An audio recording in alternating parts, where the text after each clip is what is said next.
What's up mga kaguro? Ayan no, so for today's video ay i-share ko sa inyo ang aking RPMS for the school year 2023-2024. Okay, so bago pa lang po kayo sa aking channel, huwag niyo pong kalimutang mag-like, comment, and share. And please do subscribe to my YouTube channel. Okay, so without further ado, let's go. Okay, so sa KRA 1, merong 4 na objective na nakapaloob. So, from objective 1 up to objective 4. So, kung kumpleto na po ang attachment ninyo like classroom observation or COT from 1 to 4 is mabilis nila lang po matatapos ang bawat area po na inyong RPMS. Okay, so sa objective 1, ang attachment na kailangan is ang COT 1 up to COT 4. Same also sa objective 2 hanggang objective 3. The 4 COTs from quarter 1 up to quarter 4, yun lang po ang kailangan na attachment. Wala na pong iba. Next, okay, so sa objective 4 naman, ang ilalagyan naman po na attachment is the classroom observation from quarter 1 and quarter, ayan, COT 1 and COT 3. Same din sa objective 5.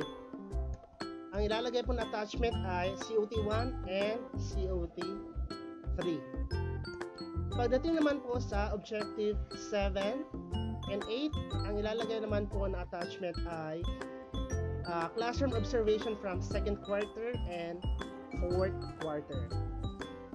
Ayan o. So, COT 2 and COT 4. Same also sa objective 8. Ayan. So, COT 2 and COT 4. Okay. So, ang KRA 3, which is Curriculum and Planning and Assessment and Reporting, tatlong objective po ang napapabilang. The objective 9, 10, and 11. Sa objective 9, ang nilagay ko po na attachment ay lesson plan. So, pwede po kayong mamili kung ano ang ilalagay ninyo, kung TLP, TLL, WLP. But, tandaan nyo lang po, dapat kung maglagay kayo ng TLP, in each quarter po ang kailangan para makatanggap kayo ng score na 5. Okay, so, ang attachment na nilagay ko po, sample for this video lang po is lesson plan. Next, for the objective 10, ang ilalagay po na attachment lang ay classroom observation from second quarter and fourth quarter. Ayan. And for the objective 11,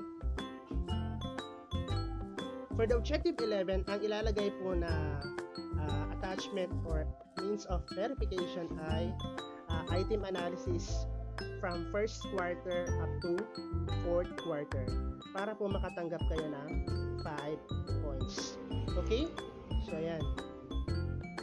So, hindi ko pa nalagay, no? So, basta ang attachment na ilalagay sa objective 11 is your item analysis. So, merong karagdagan dito. Also, highlight and discuss the most mastered skills and the least mastered skills. And lastly, discuss briefly your intervention. So, ano ba ang intervention mo dun sa mga least mastered skills? May babaguhin ka ba para mag-level up yung performance ng data? And then, for KRA 4, meron tayong 3 objectives din. The objective 12 up to objective 14. Okay, so sa objective 12, ang nilagay ko na attachment ay okay, so pwede po kayong mamili dito sa mga nakalagay. Anyone po, or kahit isa po na ilalagay niyo, automatic 5 points na po yun. So ako, ang nilagay ko na attachment is parents-teachers meeting during our sa katatapos lang na meeting namin about peace or about controlling peace sa aming school. So, yun po. Ayan.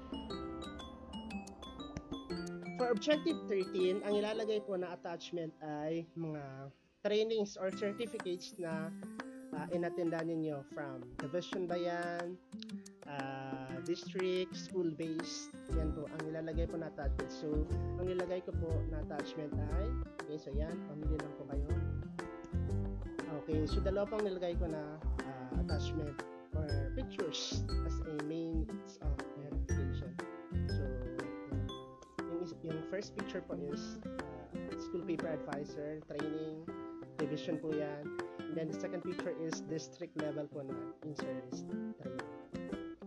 And for the objective 14, okay, so dito po ang ilalagay na means of verification are as follows. So, ang nilagay ko po na just for this video lang po, actually kukumpleto na din po natin yan, is certification from our ICT. And for the plus factor, ang ilalagay naman po na attachment or means of verification is ito, yan. So, any of the following po, pwede pong gawin yung attachment. So, ako ang nilagay ko is ayan, pictures that when I became speaker from when I became speaker from one of the LAC session conducted from our school, and then nilagay ko po ang pictures yan na with my certificate. So, yun po. So, yun lang po. If you find this video helpful, kung meron po kayong katanungan, feel free na mag-comment sa comment section ang video na ito. Please like, comment, and huwag niyo pong kalimutan mag-subscribe. This is Sir Ems from Sir Ems Official.